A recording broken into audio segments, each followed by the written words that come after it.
এই অনুষ্ঠানটি শ্রোতাদের জীবন গল্প ভিত্তিক অনুষ্ঠান। এই অনুষ্ঠানে শ্রোতারা স্বেচ্ছায় নিজেদের জীবনের গল্প বলেন। শ্রোতারা যা এখানে বলেন তা সরেজমিনে ইনভেস্টিগেটেড নয়, সুতরাং সেদিক থেকে বিশ্বাস অবিশ্বাস একান্তই আপনার নিজের। সম্পূর্ণ বিনোদনমূলক এই অনুষ্ঠানটি আমাদের ব্যক্তিজীবনে কখনো কখনো শিক্ষণীয় ভূমিকা রাখে। এই অনুষ্ঠানে যারা আসেন স্বেচ্ছায় অংশগ্রহণ করেন। এই অনুষ্ঠানে কনফেস করবার পরে কিংবা জীবন গল্প বলবার পরে তার ব্যক্তি ও সামাজিক জীবনে কোনো বিরূপ প্রভাব পড়লে সেটার জন্য রেডিও কর্তৃপক্ষ দায়ী নয়। আসসালামু আলাইকুম প্রিয় দর্শক এবং শ্রোতা, আশা করছি ভালো আছেন। আপনাদের সবাইকে আমন্ত্রণ জানাচ্ছি জীবন গল্পের আরো একটি এপিসোডে। আপনাদের জন্য এই অনন্য আয়োজন এবং দীর্ঘ সময় ধরে আপনারা শুনে এসছেন। আমি কথা বাড়াবো না, শুরুতেই আমার সঙ্গে যিনি আছেন তার সঙ্গে একটু পরিচিত হব। কি নাম আপনার? জি, আমার নাম মোহাম্মদ শামীম। শামীম, বয়স কত শামীম? এখন আমার বয়স 28। 28 বছর। জি। আপনার জেলা কোনটা? শরীয়তপুর। শরীয়তপুর। বলেন, শুরু করেন আপনি যেখান থেকে বলতে চান। আমি নিম্ন শ্রেণীর একটা ফ্যামিলিতে বড় হয়ে উঠছি। নিম্নবিত্ত? হ্যাঁ, নিম্নবিত্ত। ঠিক আছে। তো আমার বাবা মারা যায় 2002 সালে। তো লেখাপড়া তেমন করতে পারিনি পরিবারের অবটনের কারণে। পরে গ্রাম থেকে আমার এক চাচা, উনি আমাকে ঢাকায় নিয়ে আসে। আচ্ছা। ঢাকায় নিয়ে আসার পরে উনি বলে যে তুই তো লেখাপড়া করস না, তো এখন কি করবি, একটা চাকরি বাকরি কর। কি করব? যে আমার পরিচিত একটা লোক আছে, উনি গার্মেন্টসে কাজ করে, ওনার সাথে যোগাযোগ করলে তোর গার্মেন্টসে একটা কাজ দিতে পারবে। আচ্ছা। তারপরে ওনার সাথে আমার যোগাযোগ করে, লোকটার নাম কামাল, ওনার বাড়ি বরিশালে। তো আমি চাকরিটা নেই আপনার রূপগঞ্জ থানার একবারে শেষ দিকে। ফ্যাক্টরির নাম হলো চরকা টেক্সটাইল, প্রাণ কোম্পানির গার্মেন্টস। তো ওই জায়গায় সবার সাথে আমার ভালো একটা সম্পর্ক হয়, একসাথে সবাই কাজ করি। তো ওই জায়গায় একটা ছেলে আছে, ওর নাম মোল্লার সাথে আমার পরিচয় হয়, ভালো একটা বন্ধুত্ব হয়। পরে ও একদিন বলতেছে কি যে আমাদের এই ফ্যাক্টরির পাশে একটা স্কুল আছে, ওই স্কুলে একটা অনুষ্ঠান আছে, তুই যাবি কিনা? আমি বলতেছি আমি তো যাবো, কালকে তো অফিস বন্ধ, যাওয়া যায়, আবার আমার বাসায় অনেক কাজও আছে, যেহেতু ব্যাচেলার থাকি ঢাকা শহরে। তারপরে ওর সাথে যাই, ওই স্কুলে যাওয়ার পরে ওর একজনের সাথে আমার পরিচয় করাই দেয়, সেটা হলো ওর গার্লফ্রেন্ড। আমি আগে জানতাম না, পরে আর কি জানছি। ওই গার্লফ্রেন্ডের সাথে আরেকটা মেয়ে ছিল, ওর গার্লফ্রেন্ডের বোন, ওর নাম হলো সুলতানা। সুলতানের সাথে পরিচয় হয়, পরে হাই হ্যালো হয়, বাস ওই দিন ওই পর্যন্তই। তারপর আমরা চলে আসি। তারপরে 3 দিন পরে, ঠিক আছে, আমার বাসার সামনে ওরা আসে, ও আর ওর বোন। বলতেছে ভাইয়া কেমন আছেন? বলতে জি ভালো আছি, আপনাকে কেমন? ভালো আছি। বলতেছে আপনি বাসা থাকেন? আমি কি জি। কয়তে আমাদের বাসা তো ওইটা, ওদের বাসা জানলা খুললে আমার রুমটা দেখা যায়। তারপর এইভাবে কথা হয়। কথা হওয়ার পরে ওই দিনকে ওর বোন এসে বলতেছে যে না, মোল্লার কোনো খবর আছে? মোল্লার সাথে ওর বোনের সম্পর্ক, রিলেশন আর কি। আমি বলতেছি না, ওর তো কোনো খবর নাই, ওর ফোনটাও বন্ধ, ওরা তো ফোনে পাইতেছি না। আমি কি আচ্ছা ঠিক আছে, ওর সাথে দেখালে আমি বলবো। এই পর্যন্ত কথা হয়, ওরা চলে যায়। তারপরে এরকম দেখলেই হাই হ্যালো, কেমন আছেন, ভালো আছেন কিনা, কথাবার্তা বলে, ঠিক আছে। তারপরে হঠাৎ করে শুক্রবার, আমার গার্মেন্টস বন্ধ থাকে শুক্রবারে, বাসায় আসি, জামা কাপড় দিতে। সেই সময় ও আর ওর বোন আছে। বান্ধবী ছিল জানি? বান্ধবী না, বোন।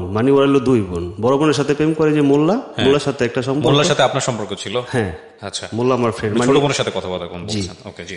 তারপরে শুক্রবারে ওরা 2 বোন আমার বাসার সামনে আসে, এসে বলে ভাইয়া এটা কথা বলবো, অনেক কিছু করেন। আমি কি আচ্ছা বলেন। বলতেছে ছোট বোনে বলতেছে যে ভাই আপনার নাম্বারটা দাও। আমি কি কেন? কয় আপনার আমার একটা নাম্বার রং নাম্বার ডিস্টার্ব করে অনেক, ঠিক আছে। পরে আমি কি নাম্বার দেওয়া যাবে, ঠিক আছে, যদি আপনি কেন নেবেন? পর বলতেছে ডিস্টার্ব করে, আমি আর কি দেখবো যে আপনার নাম্বার না কোন নাম্বার। তো আমি নাম্বারটা দিয়েছি। দেওয়ার পরে ও 3 দিন পর আমাকে ফোন দিয়ে বলতেছে রাত 11টা বাজে যে আসলে ভাই আপনার নাম্বার না, অন্য একটা নাম্বার থেকে ডিস্টার্ব করে। আচ্ছা, বেশ ভালো কথা। এখনো প্রায় সময় ফোন দেয়, ভাইয়া কেমন আছেন, খাওয়া দাওয়া করেছেন কিনা, ঠিক আছে, এরকম কথাবার্তা বলে। পরে একদিন আমি সকালবেলা অফিসে যাইতেছি, ওদিনকে স্কুলে যাই না। আমাদের অফিস হলো 9টা বাজে। 7টা যেতে রাস্তার ভিতরে দাঁড়ায় বলে ভাই আমার সাথে ইম্পর্টেন্ট কথা আছে, আপনি কি সময় দিতে পারবেন? আমি কি ভাই আমার সময় তো এখন নেই আপু, আমি আপনাকে অন্য সময় সময় দিব, বন্ধের দিন। আচ্ছা ঠিক আছে। পরে শুক্রবার আসে, শুক্রবারে ওর সাথে আমার দেখা হয়। দেখা হওয়ার পরে ও বললে দেখেন একটা কথা বলবো, আপনি এটা আপুকে বলবেন এবং কেউ যে আপনার বন্ধু মোল্লাকেও বলবেন না। কি কথা? আপনাকে অনেক ভালো লাগে। হ্যাঁ, মেয়েটা বলে। আমি কি ভালো তো লাগতেই পারে মানুষের, স্বাভাবিক। কয় না ভালো লাগা বোঝেন না আপনি কি? আমি কি দেখেন, আমি তো আসলে বোঝার জন্য ঢাকাতে আসি না, আমরা হলো গরিব একটা ফ্যামিলির ছেলে, ঠিক আছে। আমার আব্বা নাই, আব্বা মারা গেছে 2002 সালে। আমার ফ্যামিলি পুরোটাই আমার দেখতে হয়। আমার বাইরা ওরা হলো আমাদের ফ্যামিলি মেম্বার হলো আমরা 3 ভাই 2 বোন, আমি সবার ছোট। তো সবাই যার যার মতো বিয়েটি হয়ে আলাদা। বলতেছি না আমার পক্ষে সব করা সম্ভব না, আপনার হলো স্থানীয় লোক আর আমি থাকি ভাড়া, আমার পক্ষে তো এটা করা সম্ভব না।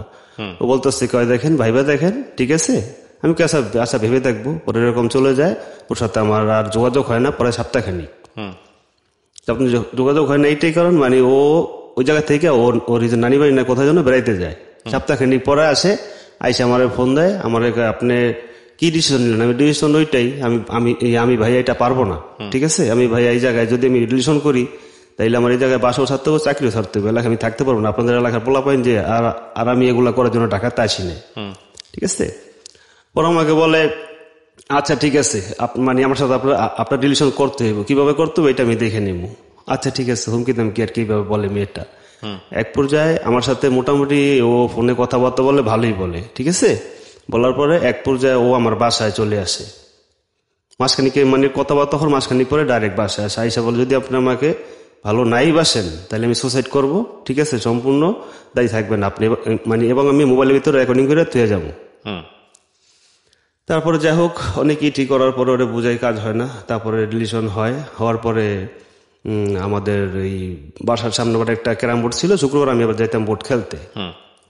পরে যাওয়ার পরে শুনতেছি ওরিয়া ভাইও আর কি ক্যারাম বোর্ড খেলা, আমিও খেলি, কিন্তু ওর ভাই আমার ফেস চিনে কিন্তু আমার নাম জানে না।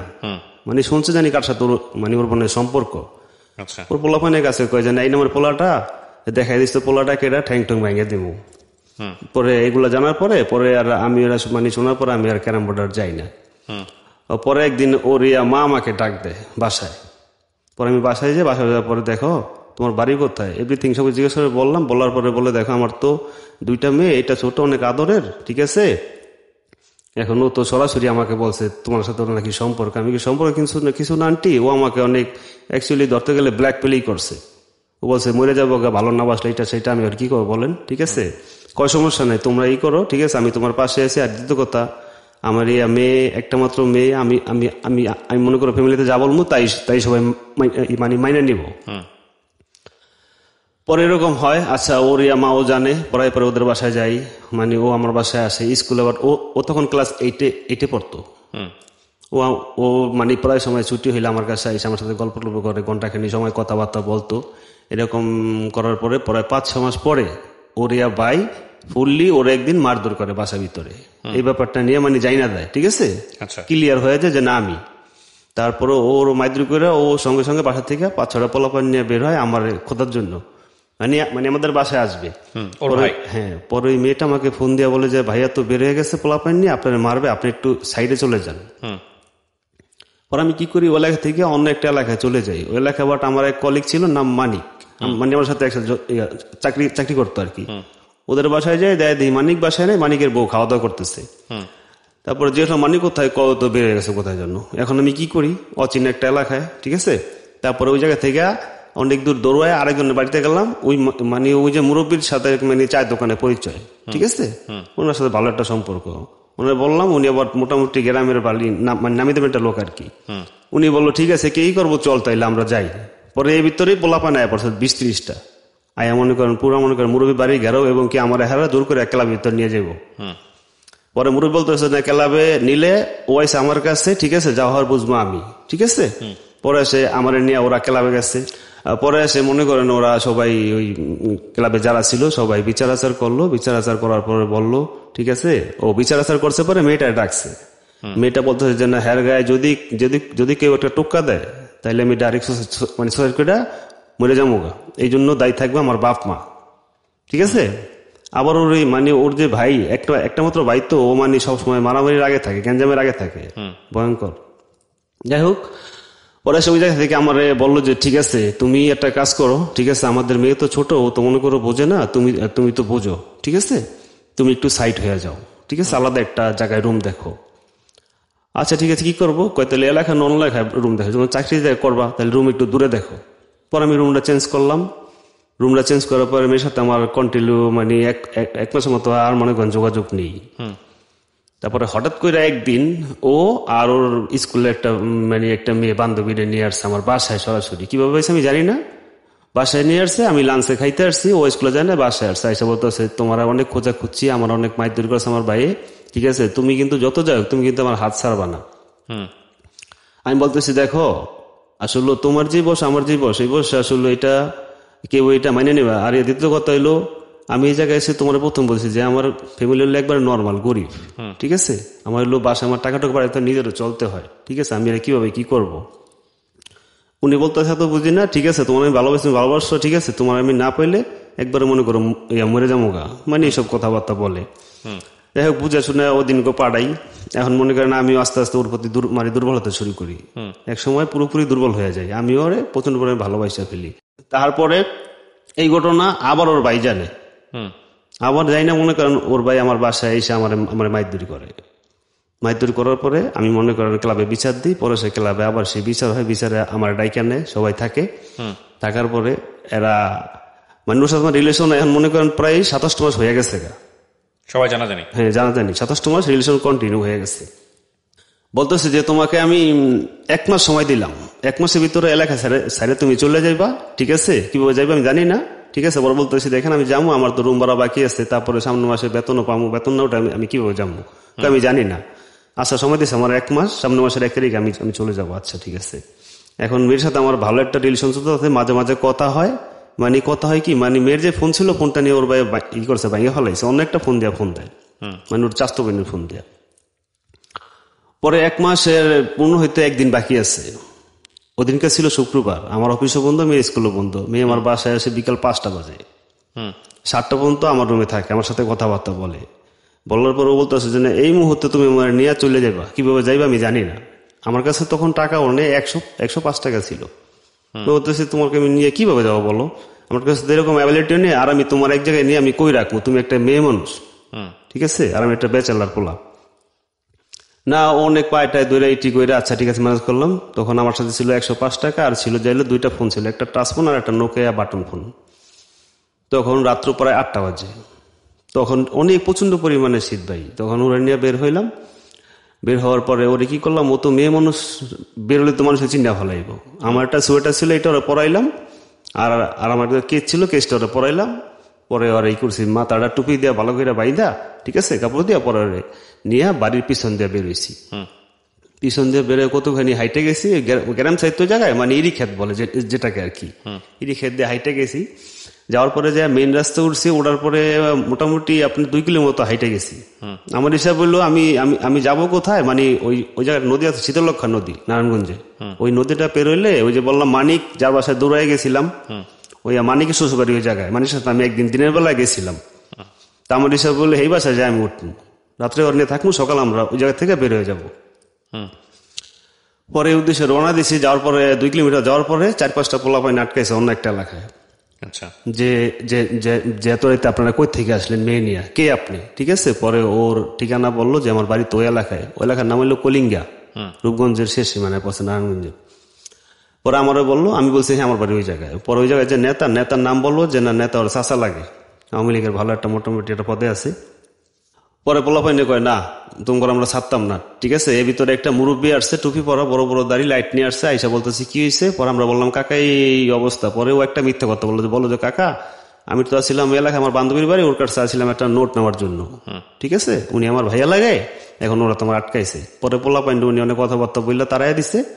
পরে উনি আর কি ওই এলাকার কি কারেন্ট নেই, ঠিক আছে। পরে উনি আর কি বলতেছে ঠিক আছে আমি তো লাইট মারলাম, তোমরা লাইটের আওতায় যতটুকু যায় তোমরা তোমার হাইটে চলে যাও, ফিরে যাও বাসা যাও। আচ্ছা ঠিক আছে। পরে মুরব্বী লাইট মেরে আসছে, আমরা হাইটে আবার মানে উল্টা পথে আবার মানে ব্যাগে আর কি চলে আসছি। আসার পরে মাঝামাঝি রোড আসছি, তখন দেখতেছি মুরব্বীর লাইটটা অফ হয়ে গেছে। তখন আমরা ডাইন দিকে ইরি ক্ষেত দিয়ে আবার নামছি, নাইমা ওদিক দিয়ে অনেক হাঁটতে হাঁটতে হাঁটতে হাঁটতে পরে 4-5 কিলোমিটার পরে নদীর পাড়ে গেছি। মানে নদীটা পার হইয়া ওই আমার মানিক বন্ধুর শ্বশুর বাড়ি যাই উঠবো, আমরা রাতে থাকবো। এখন যাওয়ার পরে তখন প্রায় রাত তো আপনার 10টার মতো, 10টা 10:30 বাইজে গেছে। এখন ঘাটে কোনো নৌকা আছে কিন্তু মাঝি নেই। আদান প্রদান ওয়েট করলাম, ওয়েট করার পরে দেখলাম 4-5টা টুপিওয়ালা লোক আসলো, হুজুর। আসার পরে সঙ্গে একটা মাঝি আসলো। আসার পরে ওনার নাকি ওই পারে যাবে। পরে বললাম আমাদেরকে নিয়ে যান। পরে বললো আচ্ছা ঠিক আছে তোমরা ওঠো, ভাড়া কত? 5 টাকা করে, 10 টাকা, আচ্ছা ঠিক আছে। পরে ওই পারে গেলাম। তবে এদিকে ভাই কিপটা ভাই যে আমার টাকার হিসাবটা একটু করেন আপনি, তাইলেই মেইন পয়েন্টটা বেরিয়ে আসবে। 10 টাকা ভাড়া, 10 টাকা 2 পারে নামলাম। আমার কাছে আছে কত? 95 টাকা। ওই জায়গাতে একটা রিক্সা নিলাম, রিক্সা নিয়ে রিক্সা ভাড়া ওই জায়গা থেকে যে জায়গায় যাবো 40 টাকা ভাড়া। তো এখন রিক্সাওয়ালা বলতে কোথায়, আমি বলতেছি একটু সামনেই আমার একটা পরিচিত বাড়ি আছে, ওই জায়গায় যাবো, মানে বাজারের পরে আমার মানে এতটুকু খেলা আছে রাত্রিবেলা না। পরে রিক্সায় এই যে মনে করেন চালাইতেছে, মানে আমি আর ওই বাড়ি আর খুঁজে পাইতেছে না। দিনের বেলা মানে একদিন আসছিলাম তো, এখন কি অবস্থা হয়েছে এই ভিতর মনে করেন 12টার কাছাকাছি সময় হইতেছে গা, 12টা 12:30 মতো হয়ে যেতেছে গা, সরি। পরে সে মনে করেন গেছি, যাওয়ার পরে এখন যাইতে যেতে অনেক দূর রিক্সাওয়ালা গেছে। রিক্সাওয়ালা বলে ভাই আমি আর দিতে পারবো না, আপনার তো ভাই ভাড়া হয়েছে 100 টাকা রিক্সা ভাড়া। আপনি যে কথা বলছেন ওই যে 40 টাকা কিন্তু হয়েছে অনেক দূরে, এখন বাড়িতে আর খুঁজে পাই না। পরে রিক্সাওয়ালারে করতেছি ভাই তাইলে আমরা একটা মেয়ে আর ছেলে মানুষ কি করবো, তুমি তাইলে জায়গা তিনি ওই জায়গায় নিয়ম করে দিয়ে আসো নদীর পারে। আমার ডিসিশন ছিল যে না, পরে আমরা ব্যাক করে চললাম, যেহেতু বাড়ি খুঁজে পাইতেছি না। পরে রিক্সাওয়ালা কয় না ভাই আমার যাওয়া সম্ভব না, ঠিক আছে আপনারা যাইতে মানে এই জায়গায় কি করবেন না করবেন, আপনার ভাড়া দিয়া নাইমা যান। ভাড়া করতে 100 টাকা চাই, সে ভাড়া 40 টাকা ভাড়া বইলে আসছে। আমার কাছে টাকা আছে যে আপনার 95 টাকা, 105 টাকা ছিল, 10 টাকা খাওয়া ভাড়া দিছি। তারপরে ভাই রিক্সাওয়ালা দ্বিতীয়বার আমাদেরকে ঘুরে নিয়ে চলে যাবে। এর ভিতরে কতখানি যাওয়ার পরে রিক্সা মনে করেন 3টা জায়গা ছিঁড়া দেওয়ার পরে বলতেছে এখন তোরা যাওয়া সম্ভব না। এখন কি করবো, এখন বলতেছে এই জায়গায় একটা বাজার আছে, এই বাজারের সিকিউরিটি গার্ডের সাথে কথা বলি, মানে ওরা তোমার থাকার মতো একটা জায়গা ব্যবস্থা করে দিব, সকালে তোমরা ভোরে চলে যাও। আচ্ছা ঠিক আছে। পরে ওরা বুঝে শোনা ভাড়া দিলাম 50 টাকা, আমার কাছে আছে 45 টাকা। ও বলতেছে খিদা লাগছে, একটা হোটেল ছিল সারাতই খোলা থাকে আর কি, চায়ের দোকানের মতো। তো ওই জায়গায় 2-3টা পোলা পাইন বসা, আমরা চাটা রুটি মুটি খাইলাম, রুটি খেলাম 10 টাকা দিলে, চা খাইলাম 20 টাকা। তো আমার চলে গেছে 20 টাকা, এখন মনে করেন আছে 25 টাকা, 45 টাকা। এখন তারপরে পোলা পাইন দেখতেছেন মানে কেমন একটা নজর আমাদের তাকে রয়েছে, এত রাইতে রাত বাজে একটা, কোথা থেকে আসছে। পরে একটা সিকিউরিটি গার্ড আসলো, দাড়িওয়ালা মুরব্বী, লাইট হাতে, পোশাক পরা। ওনার রিক্সাওয়ালা বললো যে এই বিপদে পড়ছে, রাত্রে সেভ করে রেখেন, সকালে চলে যাবে। আচ্ছা ঠিক আছে। রিক্সাওয়ালা চলে গেল। পরে মুরব্বী বলতেছে তাইলে একটা কাজ করো, আমার একটা চা একটা পান খাওয়াইলাম ওনারে 10 টাকা, আমার কাছে আছে এখন 15 টাকা অনলি, ঠিক আছে। রাত বাজে প্রায় 2টার কাছাকাছি। পরে খাওয়ানোর পরে বলতেছে আচ্ছা বসো, ভিতরে তো মানে আমার আরেকজন লোক আছে, আমরা তো একজন না 4-5 জন আছি এই বাজারের আর কি গার্ডের দায়িত্বে আছি। উনি আসুক, ওনার সাথে কথা বলি। উনি আসলো, উনি এসে বললে তাইলে আমার একটা পান খাওয়াইলাম একটা পান, আমার কাছে আসুন 10 টাকা। তারপরে কয় তোমরা বাজারের ভিতরে চলো। পরে গেছি, যার পর যাই একটা দোকান আছে, দোকানের মানে শাটারটা নাই, ভাঙ্গা দোকান, গ্রাম ছেড়ে বাজার তো। পরে ওই জায়গায় একটা চেয়ার আছে, চেয়ারের ভিতরে দেখেছি সিকিউরিটি আরেকজন পোশাক পরা বৈশা রয়েছে। বলছে এই ছেলে মেয়েটা বিপদে পড়ছে, এই দোকানের ভিতরে একটু বসায় রাখ, সকাল ওরা যাইব। আচ্ছা বৈশা রয়েছি। কতক্ষণ পরে বা এই 10-15 মিনিট পরে 4-5টা পোলা আসছে লাইট নিয়ে আর হাতে লাঠি নিয়ে, যে বাজারে ছেলে মেয়ে ঢুকছে এগুলা খুঁজতে আসছে। আসার পরে সিকিউরিটি গার্ড যারা আমার দিয়ে গেছে ওনারা কি ডিউটিতে চলে গেছে অন্য সাইডে, আর এই জায়গায় আছে যেটা ওনার সাথে আমার পরিচয় নেই, বইলে গেছে যেন একটু দেখা রাখো। পরে ওই লোকগুলা বলতেছে কাকা এই যে ছেলেমেয়েরা কারা বাজারের ভিতরে, অগর এখন বের করে দেন। মানে এই ছেলেগুলা কারা, ওই জন্য হোটেলে বসা ছিল 4-5 জন দেখছি, ওরাই মানে ওরা হইলো আমাদেরকে বের করে রাস্তায় গেলে ধরবে, ঠিক আছে। প্রচুর পরিমাণে শীতে সবাই কাঁপতেছি। এখন আমিও প্রচন্ড ভয় খেয়ে গেছি, লগে টাকা নেই, আর রাত্র বাজে পরে 2টার মতো, এখন আমি কোথায় যাবো, অনেক কান্নাকাটির মতো, অবস্থা খারাপ। এখন মুরব্বী বলতেছে বাবা আমারও তোমরা রাখা সম্ভব না, তোমরা যেদিকে মন চায় চলে দাও। আমি কি কাকা আমরা কই যাবো, কোন গেলেই তো রাস্তায় গেলেই তো আমাদেরকে আটকে পোলা পাইডে। এর ভিতরে কথা বলতেছি, কথায় কাটাকাটি ওদের সাথে মুরব্বীরা। এর ভিতরে মানে ওই দুটো লোক আছে যারা আমাদেরকে দিয়ে গেছে এই জায়গায়। ওনারা আসছে, আসার পরে বলতেছি কি হয়েছে এরকম এরকম। পরে আবার পোলা গোলা করছে কি বাজার কমিটির কাছে ফোন দিছে। ফোন দেওয়ার পরে লাউড স্পিকার দিয়ে দিছে। দেওয়ার পরে কমিটি বলতেছে না বাজারের ভিতরে কোনো ছেলে মেয়ে আশ্রয় দিবা না, এবং দিবা যদি কোনো প্রবলেম হয় সম্পূর্ণ দায়িত্ব তোমার নিতে হইব। এখন মনে করেন যারা আমার দিয়ে গেছে আরো মনে করেন কয় ভাই আমগো ভাই আমরা রাখা সম্ভব না, দাদা ভাই আমরা ভাই যে জায়গায় মন চায় চলে যান। এর ভিতরে মানে ছেলেগুলা চলে গেছে। এখন মানে পায়ে ধরা বাকি ছিল আর কি, মানে এভাবে রিকোয়েস্ট করছে, এখন সম্ভবই না, তা রাখতে পারবে না। এখন কি করি, সঙ্গে টাকা আছে মাত্র 10 টাকা, কি যে একটা অবস্থা। আরো রাত্র পরে 2টার উপরে 2:30 মতো বাজে যাইতেছে।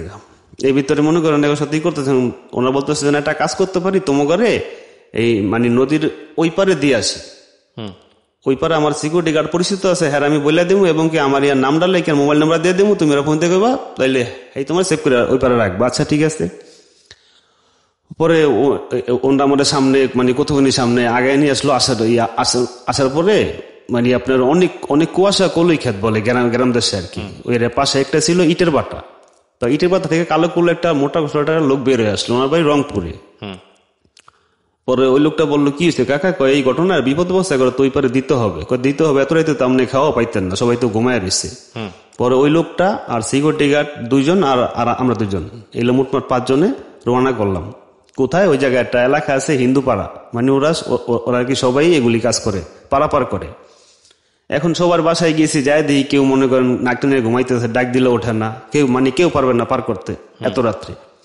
তারপরে কি করি, এখন আমরা বলতেছি তুমি নৌকা চালাতে পারো, আমি কি পারি না, তো মোটামুটি চেষ্টা করবো। আচ্ছা চলো। তখন মনে করেন পুরোপুরি নদীর ভিতরে প্রচুর পানি ছিল আর কি। পরে আবার মনে করেন রিটার্ন আবার নদীর পাড়ে আসলাম, ঠিক আছে। আসার পরে এখন মনে করেন নদীর পাড়ে হেগুলো আসতেছি আর ভয়ে আছি যে না কই নিয়ে যায় না নিয়ে যায়, ভয় লাগতেছে আর কি দুজনেরই। পরে আসার পরে দেখতেছি কি নদীর পাড়ে একটা শ্মশান দেখে মনে করেন আমার দুজনের নাকি ভয় খেয়ে গেছি যে এটা মানে যায় কি আমাদেরকে মায়ের এটা ফালাই দিব নাকি, যেহেতু ওরা 3 জন একসাথে। পরে না দেখলাম একটা ছোট একটা নৌকা মানে পানির নিচে ডুবানো আছে। পরে নৌকাটা টান দিয়ে উঠায় হিসলো, হিসার পরে কয় এইটা দিয়া তোমরা পারে ওই পারে যাও গা, আর এই যে মোবাইল নাম্বার দিলাম, নাম দিলাম, এটা নিয়ে অমুকের দেখাইবা, ওই জায়গায় সিকিউরিটি গার্ড তাইলে সে তোমাদেরকে একটা আশ্রয় ব্যবস্থা করে দিবে। বেশ ভালো কথা। পরে তারা নৌকায় উঠাইলো, নৌকা একটু ডাকা দিয়ে মাঝখানের দিকে একটু দিয়ে দিল। এখন মনে করেন আমাদের চারিদিকে অন্ধকার, ঠিক আছে। কোন দিকে যাবো মানে নদীটা মানে এতটাই চড়া দেখা যাইতেছে না, এই সাইডও না ওই সাইডও না। এখন হেরা মনে করেন কতক্ষণ লাইট ছিল না, কেউ নাই। এখন মনে করেন বাতাসে খালি এরকম করতেছে। আমি যে ভাই 22 আসছি আসলে এটা কি করলেন। তারপরে মনে করেন এখন মনে করেন আমার মনে করেন জড়া ধরে কানতেছে। আমি মনে করেন জীবনে চালাই না নৌকা, এখন আমি নৌকার যে ই করে কাঠ, এই কাঠ দিয়ে এদিকে মারলে এদিকে ঘুরে, ওদিকে মারলে মানে একদিকে মারলে মানে খালি নৌকা খালি ঘুরে, কোনো দিকে যায় না। অনেক বিপদে পড়ে গেছি। যাই হোক অনেক কষ্ট মষ্টের পরে লাস্টে মনে করেন ওই পারে যে জায়গা দিয়ে বেরার কথা হয়তো অন্য কোনো জায়গা দিয়ে যায় বিরছে, ছোড়া যায় না, মানে বাঁকা হয়ে গেছে আর কি, বাতাসে ঠেলে মেলে নিচ্ছে। তা আমরা কি করছি, অনেক শীত তো আবার পানিতে আমাদের গাও মানে শরীর অর্ধেকে ভিজে গেছে, ছিটকে পানি ওইটা, ঠিক আছে 2 সাইড থেকে। পরে ওই পারে গেলাম। এখন ওই পারে যায় যে দিক দিয়ে নৌকাটা ভিড়বে, ওই দেখতে গেছে কি একটা টলার রাখা, টলারের ভিতরে 4-5টা লোক বসে টাস খেলতেছে। মানে এরা বোধহয় সকালে ইট নিয়ে যাবো, তো পাশে ইটের বাটা। এখন আল্লাহ করতেছে যে না আল্লাহ এরা যদি দেখতে পায় তাহলে তো অবস্থা খারাপ হয়ে যাবো। তারপরে যাই হোক আল্লাহরই হুকুম, এরা কাঠ খেলতেছে নিজের মতো মানে আমরা কি করছি হ্যাঁ থেকে প্রায় 20 ফিট 30 ফিট দূরে নৌকাটা করছি, কইরা পরে নৌকা থেকে নাইমা হেরে নিয়ে আস্তে আস্তে উপরে উঠছি। এখন ওড়ার পরে দেখতেছি 2 সাইডে মানে মাঝখানে রোড, তো রোডের পাশে আর কি বাজার, মানে মেইন রোড, মানে এলাকার রোড, বড় রোডই বলা যায়, 5-7 ফিট রোডটা আর কি। এখন 2 সাইডের লোকের শুধু খালি অন্ধকার, কুয়াশা এছাড়া মানে আর কিছুই দেখা যায় না। এই ভিতরে কি করছে, আমি রোডটা পারে ওই পারে যেমন এই ভিতরে 4 জন লোক কারা 4 জন লোক হইলো যে না মানে মেঘ এলাকার, ওরা হলো নেশা করে আর যে অটো চালায় তো সারা রাত জাগে, তো অগলকে দেখা। এখন ওরা তো আমার চিনে, মেয়ের চিনে, আমার কিরে স্বামী তুই এই জায়গায়, আর এই যে ওরে নিয়া ওরা তো সবাই দিকে খুঁজতেছে, রাজীব ওরা মানে মেয়ের ভাই নাম ছিল রাজীব, ওরা তো সবাই তো ওরা খুঁজতেছে, পাইলেই মারবো, তোরা আমার লগে চল, তোর বাসায় নিয়ে দিয়ে আসি। পরে আমি কি না রে বাসায় যাবো না। পরে ওরা কয় ঠিক আছে বাসায় নিব না, তোমার সত্য কি সত্য, আমি 2,000 টাকা তো লাগবে, টাকাও দিতে যাস তাইলে আমরা মানে তো কখনো 2 জনের ক্ষতি করবো না, তোর যেদিকে মানুষ চলে যাবি। আমি কি তাইলে এখন দিব না, তাইলে টাকাটা সকালে নিস, কালকে 10টার দিকে আমরা তাইলে চল, তাইলে বাসার দিকেই যাই, ঠিক আছে তোর আগে যা আমরা পিছে। আচ্ছা এই কথা বললে ওর আগে হাঁটতেছে, ওরা 500 টাকা আগে গেছে, এর ভিতরে অন্ধকার না, মানে আমরা 2 জন আবার পিছনে ব্যাক করে ঘুরে গেছি, এখন আর খুঁজে পায় না। ঢুকে গেছি বাজারের ভিতরে, ঢোকার পরে এক মুরব্বীর সাথে দেখা, মুরব্বীর কইলাম যে কাকা করে বাসান, পিছনে পোলাপানি লাগছে, আপনার বলবো না বিস্তারিত। আচ্ছা ঠিক আছে চালু করে আসো। পরে মুরব্বী নিয়ে গেল ওই জায়গার আপনার ওই যে মার্কেটে ছাদে নিয়ে গেল, একতলা মার্কেট তো ছাদে নিয়ে গেল। এই প্রচুর পরিমাণে শীত, কি পরিমাণে যে শীত আর বাতাস, ঠিক আছে 2 জনের মানে অবস্থা খুবই খারাপ। প্রিয় শ্রোতা, আমরা এই জায়গাটায় ছোট্ট একটা বিরতি নেব এবং বিরতির পর আবারও ফিরে আসবো জীবন গল্পে। যাওয়ার আগে আপনাদেরকে বলতে চাই ঢাকা FM এর আরো একটি ইউটিউব চ্যানেল, যেখানে আপনারা জীবন গল্প এবং সিক্রেটস অনুষ্ঠানের ভিডিওগুলো দেখতে পারবেন। আমাদের এই চ্যানেলটি আপনারা সাবস্ক্রাইব করুন। আমাদের চ্যানেলটির ঠিকানা হচ্ছে www.youtube.com/ilovedhakafm, ILOVE love DHAKAFM। চ্যানেলটিতে গিয়ে আপনারা সাবস্ক্রাইব করুন। আমার এই অনুষ্ঠানগুলোতে যদি আপনি অংশগ্রহণ করতে চান আমাদেরকে ফোন করবেন। আমাদের ফোন নাম্বারটি হচ্ছে 09611904904। আমি আবারও বলছি 09611904904। ওকে, ছোট্ট একটা বিরতি। জীবন গল্প, জীবন গল্প, জীবন নাটকের চেয়েও নাটকীয়।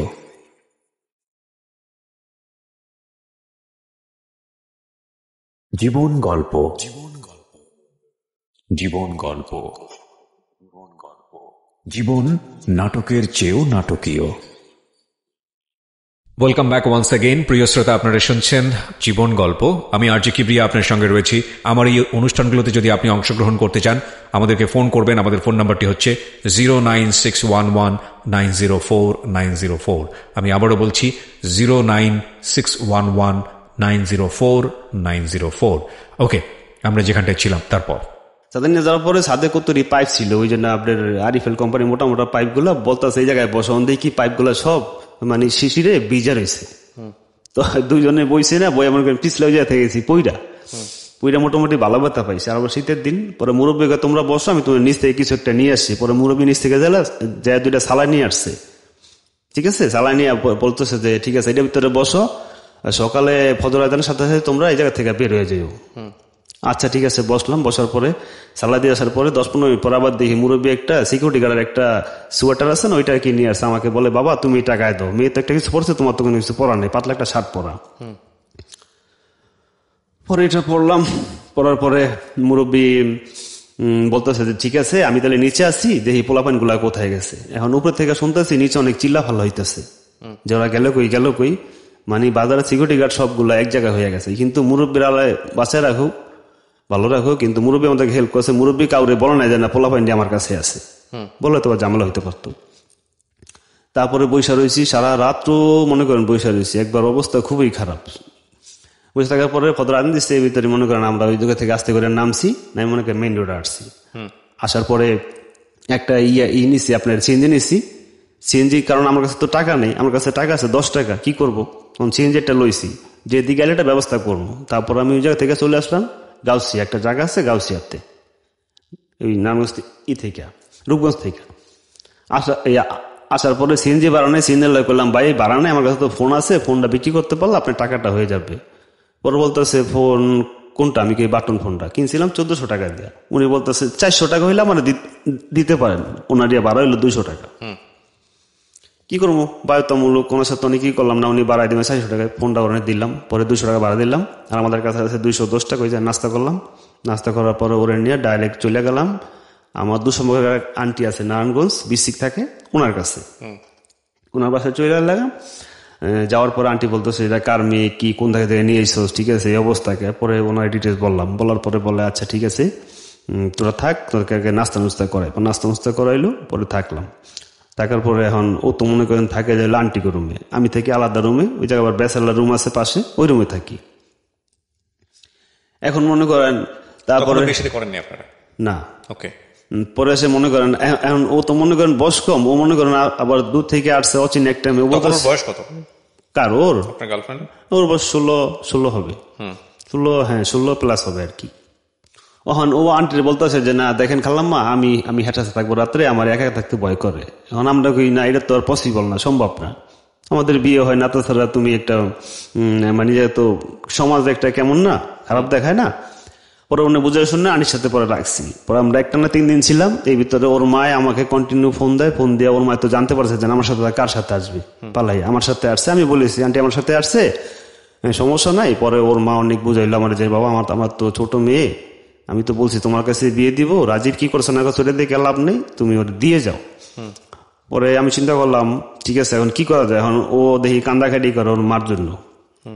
পরে আমি রিটার্ন ব্যাক করলাম, চিন্তা করলাম যে না, ও মা বলতেছে ঠিক আছে ওই লেখাপড়া করুক, এবার পরীক্ষাটা দিলে পাস করার পরে আমি যেভাবে হয় ঠিক আছে ওর আব্বারে ম্যানেজ করে আমি তোমাকে বিয়েটা দিয়ে দিব, যাও, ফ্যামিলির মাধ্যমে হবে আর কি। পরে জায়গা থেকে ওরা নিয়ে আবার ব্যাক করলাম। ব্যাক করার পরে এখন তো ওদের তো এলাকায় তো আমার যাওয়াটা পসিবল না, গেলেই তো আমাকে মারবে। ওরা আমি নামাই দিলাম ওদের এলাকা থেকে প্রায় 3 কিলোমিটার দূরত্ব নামাই দিলাম। গাড়ি থেকে নামাইয়া ওরা 100 টাকা দিয়ে দিলাম হাতে, যে তুমি যাও দেখো পরিস্থিতি কি হয় আমার জানাইও, কন্টিনিউ ডিটেলস জানাইও। উপরে চলে গেল বাড়িতে, যাওয়ার পর ওর সাথে আমার 1 মাস আর যোগাযোগ নেই। 1 মাস কি যোগাযোগ করেন নাই আপনি, নাকি ফোনই দেন নাকি? না, আমি ওকে ফোন দিচ্ছি তো, নাম্বার মানে বন্ধ, মানে ও আমার ফোন দিতে পারে না। পরে 1 মাস পরে ওর ওই যে স্বাস্থ্য বোন, ওই যে যার নাম্বার দিয়ে মাঝে মাঝে কথা বলতো, ও বলতেছে যে না ওর নাকি অনেক মাইদুর করছে, অনেক অসুস্থ হসপিটাল, ওর ভাইয়ের নাকি অনেক, ওর ভাইয়ের বাপে অনেক মাইদুর করছে। যাই হোক হসপিটালে ছিল, সুস্থ হয়ে বাসায় আসছে। পরে আমি বললাম ঠিক আছে যাবো, আমার সাথে একটু যোগাযোগ করায় দেবো। পরে ম্যানেজ করে 4-5 দিন পরে আমার সাথে যোগাযোগ করাই দিল, ওর সাথে আমার কথা হইলো। বললাম কি হয়েছে, যাওয়ার পরে যোগাযোগ করলাম না, ও বলতেছে এই অবস্থা, আমার তো মাইদুরি করছে, তোমার কাছে তো বিয়ে দিবেই না, তোমারে পাইলো মাইদুরি করবো, ঠিক আছে তুমি একটু সাবধানে থাকো। আচ্ছা ঠিক আছে, ভালো কথা। পরে এরকম ওরে মানে ওর এখন ফোন নাই, ফোন তো নিয়ে নিচ্ছে, ওর চাস্তো বোনের ফোন দেওয়া কন্টিনিউ কথা হয়েছে, এখন মোটামুটি ভাবে 2 দিন পর পরে যোগাযোগ হয়। এখন ও আবার ডিসিশন নিয়েছে, আমার কাছে ও চলে আসবে আবার ডিসিশন দিচ্ছে, কারণ তারা তো বিয়ে দিবে না, সেটা তো মানে সে তারা মাইদুর করেছে, বলছে বিয়ে দিবে না, সম্ভব না, মানে তার মাও এখন পল্লী, হ্যাঁ আমার কাছে বিয়ে দিবে না। এখন কি করা যায়? আচ্ছা ঠিক আছে চলে আসবে, কি করবো? বলতেছে যে আমার তো এখন স্কুলে মোটামুটি আমি যাই, ঠিক আছে আমি তোমার এমন একটা সময় দিব, ঠিক আছে তুমি মানে স্কুলের কাছে দাঁড়াইবা, ওই জায়গা থেকে তুমি মানে নিয়ে যাবে, আর আমি মানে স্কুলের ব্যাগের ভিতরে জামা কাপড় গোছায় রাখবো। আচ্ছা ঠিক আছে, ভালো কথা। পরে একটা টাইম দিল, ওই টাইমে আমি গেলাম, যাওয়ার পরে ওর ওই জায়গা থেকে নিয়ে আমি করব মানে চলে আসবো, ঠিক আছে চলে আসবো, গাড়িতে উঠছি। এর ভিতরে হয়েছে কি, ওর এক চাচা আছে, সে অটো চালায়, ঠিক আছে উনি দেখে ফেলাইছে, উনি দেখে ফেলাইয়া আটকাইছে। আটকানোর পরে মেয়েরে নিয়ে গেছে, আমার মনে করেন প্রচুর পরিমাণে মাইর করছে। করার পরে যাই হোক ঠিক আছে, ওই জায়গা থেকে আমারে কি করছে, ডাইরেক্ট আমারে করে দিচ্ছে যে না ঠিক আছে, যদি তুমি এরপরে কোনো ধরনের কোনো যোগাযোগ রাখো তাহলে তোমার জীবনে আমরা শেষ করে ফেলবো। আচ্ছা। পরে সে এরকম হইলো, আবার ওর সাথে আমার যোগাযোগ নাই, মাসখানিক 1.5-2 মাস হয়ে যায় যোগাযোগ নেই। হঠাৎ করে একদিন ফোন দিয়ে অনেক কান্নাকাটি, ঠিক আছে যে আমি তোমার না পাইলে বিষ খামো, এটা করবো সেটা করবো, কিন্তু আমি বলি দেখো তো এত কিছু করলাম, ঠিক আছে এত কিছু করার পরে যেহেতু এরকম হইতেছে তাই কি করবো কো, এখন তো এটা আমার দেখা যায় আমি যদি এই জায়গা থেকে না সরি, ঠিক আছে, আর আমার ওইদিকে অবস্থা খারাপ, এদিকে আমার এই যে মানে প্রেম কইরা আমার চাকরি বাকরি করি না, নিজে পরে টাকা নেই, বাড়িতে টাকা দিতে পারতেছি না, বাড়িতে একটা মা আছে বৃদ্ধ মা, সব দিকে একটা প্রবলেম পড়ে গেলাম। তো এরকম হয়েছে, হওয়ার পরে মনে করেন যোগাযোগ ওর সাথে হয়েছে, হওয়ার পরে ওই যে বললাম না যে আমি গেছি আনতে, যাওয়ার পরে মাইদুরি করছে, পরে তো যোগাযোগ ছিল না 1-1.5 মাস, পরে যোগাযোগ হয়েছে। হওয়ার পরে মনে করেন যে ওরে এখন বলতেছে তুমি মালয়েশিয়া নিয়ে দাও, আমি কই না এখন পসিবল না, তোমার আনাটা সম্ভব না, আর যদি আনতে হয় গার্জিয়ানের মারফতে আনতে হবে, যদি তারা বিয়ে দেয়। তারপর আসে মানে এরকম কথাবার্তা টুকিটাকি ওর সাথে আমার হয়, ও আমার বলে আনতে, আমি আর কি যাই না।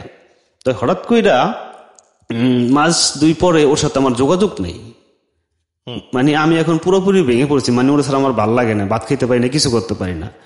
এখন ফ্রেন্ড সার্কেল যারাই ছিল সবার সাথে যোগাযোগ করিস, সবাই তো কইতেছে কয় ও তো বাসেই থাকে, ঠিক আছে কারোর সাথে কথা বলে না, চুপচাপ থাকে। কি করছে ও, মানে ওর মা নাকি, আমি জানি না এগুলো সত্যি হয় না মিথ্যে, মানে ওর মা নাকি তাবিজ করছে মেয়েটারে, মানে আমার বোলানোর জন্য, ঠিক আছে।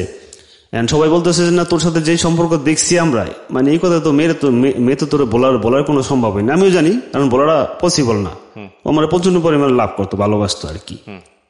তারপরে এক পর্যায়ে এরকম মনে করেন যে আমিও মানে আমার ভালো লাগে না, চাকরি করি না, আমার অবস্থা খুব খারাপ, ঠিক আছে আমার মানে এমন একটা সময় ছিল আমি রাস্তার ভিতরে মানে সারা রাত্র হাইটে বেড়াইতাম, মানে থাকবো ঢাকা শহরে থাকার মতো তো আমার জায়গা ছিল না। এমনি যে বনানি আছে না, বনানিতে আমি গুলশানে মাথা নিচে ইট দিয়ে ঘুমাই রয়েছি এক রাত্র, টাকা নাই কিছু নাই, চাকরি বাকরি কোনো বাউ নাই। পরে সে লাস্টে কি হইলো, পরে এরকম 2-3 মাস যাওয়ার পরে মোটামুটি আমি ক্লিয়ার হইলাম, ওর সাথে আমার তো আর মনে করেন যোগাযোগ নেই। পরে আমি এই যে না মধ্যবাড্ডা একটা মার্কেটে চাকরি নিলাম, জুতার দোকানে চাকরি বাকরি নিয়ে, তারপরে মনে করেন মোটামুটি নিজে শক্ত করে গোছায় করলাম। তো প্রায় আজকে পরে ওর সাথে আমার রিলেশন ব্যাকআপ হয়েছে 7 থেকে 8 বছর, টোটালি যোগাযোগ নাই, ঠিক আছে। এখন আমি মোটামুটি একটা ছোটখাটো একটা চাকরি বাকরি করতেছি, আমার মানে আমার মায়ের নিয়ে আসছি। 7 থেকে 8 বছর যোগাযোগ নাই, আপনি 7 থেকে 8 বছর ধরে কি আপনি ওকে মিস করি, এবং কি ওর জন্য আমার অনেকটা খারাপ লাগে। ও কোথায় আছে, কোথায় আছে, কেমন আছে আমি আসলে কিছু জানতে পারি না, ঠিক আছে। এটা আমার প্রচন্ড খারাপ লাগে, কারণ একটা মানুষ আসলে বাইসে আছে না, মরে গেছে। তো আমি দোয়া করি যে জায়গায় থাকবো যেন ভালো থাকে, ঠিক আছে। এইটাই। বিয়ে শাদী করেন নাই? আসলে বিয়ে শাদী দেখেন আমার বাড়ি থেকে অনেক করছিল, মেয়েটে দেখা হয়েছিল, কিন্তু আমি ওরকম করি না, কারণ আমার জানি কেমন জানি একটা মানে আজও মানে ওর প্রতি আমার দুর্বলতা কাজ করে। যখনই আমি একটা বিয়ে নিয়ে ভাবি বা করি তখন আমার মানে ওর কথা কথোপকথন কিছুই হয় নাই যে আমি বিয়ে শাদী করতেছি বা এরকম না, লাস্টে মানে হ্যাঁ লাস্টে আদৌ পর্যন্ত কোনো কথা হয় না। তবে ওই জায়গার কিছু নাম্বার আছে আমার কাছে, যার সময় চলাফেরা ছিল, ওরা বলতেছে যে না ও তো তোরা টোটালি ভুলে গেছে, তোর কথা সে শুনতে পারে না। 8 বছর ধরে যদি আপনার সাথে যোগাযোগ না থাকে তাহলে এটা আসলে কি আনসার দিব। তবে আমার মনে হয় আপনার মুভ অন করা উচিত, সামনের দিকে এগিয়ে যাওয়া উচিত, এটাই হচ্ছে বিষয়। আপনি গল্পটা কেন বললেন আমাদের আজকে এই অনুষ্ঠানে এসে? গল্পটা এই জন্যই বললাম যে আসলে দুই দিক থেকে ধরা যায়। এক হইলো মেয়েটার বয়স ছিল কম, ঠিক আছে, মেয়েটা আমার প্রচন্ড পরিমাণে ভালোবাসতো। আমি এখন বুঝতে পারি হয়তো মানে সেটা হয়তোবা তার আবেগ ছিল, ঠিক আছে, কিন্তু আমারটা কিন্তু আবেগ ছিল না। আমি তাকে অরিজিনালি লাভ করতাম, কারণ আমি তো মোটামুটি প্রাপ্তবয়স্ক, আমি তো ভালো মন্দ বুঝি, ঠিক আছে। আর সে যে আমাকে ভুলে যাবে এটা আমি কখনো ভাবতে পারি না। আর দ্বিতীয়ত কথা, আমি আপনার সরকারি শেষ করে দিই ভাইয়া, আমি শ্রোতাদের উদ্দেশ্যে একটা কথাই বলতে চাই, ঠিক আছে। আসলে প্রেম ভালোবাসা জিনিসটা আসলে যেটা আবেগ থেকে হয় সেটা আসলে কখনোই কন্টিনিউ হয়ে থাকে না। আর প্রেম হলো পবিত্র জিনিস, এটা হলো মন থেকে করতে হবে। আর আমি নিজের দিক থেকে মন থেকে করছিলাম, কিন্তু ও এখন জানি না কিভাবে কি করছে। তবে যতটুকু শুনতে পারছি ওর বাপা নাকি ওকে তাবিজ করছে, বুলায় ফেলাইছে। মানে এখন কি এই কারণে মানে ও আমাকে ভুলে গেছে নাকি ও নিজে থেকে ভুলে গেছে, আমি সেটা আজ পর্যন্ত জানতে পারি না। দেখেন, আপনি অপেক্ষা করবেন কিনা সেটা আপনার সিদ্ধান্ত। তবে আপনার এই গল্প থেকে আপনি যেটা লেসন নিয়েছেন সেটাই আমরা বলতে চাই। আসলে যে কোনো কিছুই খুব বুঝে শুনেই করা উচিত। আবেগের বশবর্তী হয়ে সামনের দিকে না আগানোটাই সবচাইতে উত্তম সিদ্ধান্ত। আমরা শেষ করছি আজকের মতো, প্রিয় দর্শক এবং শ্রোতা।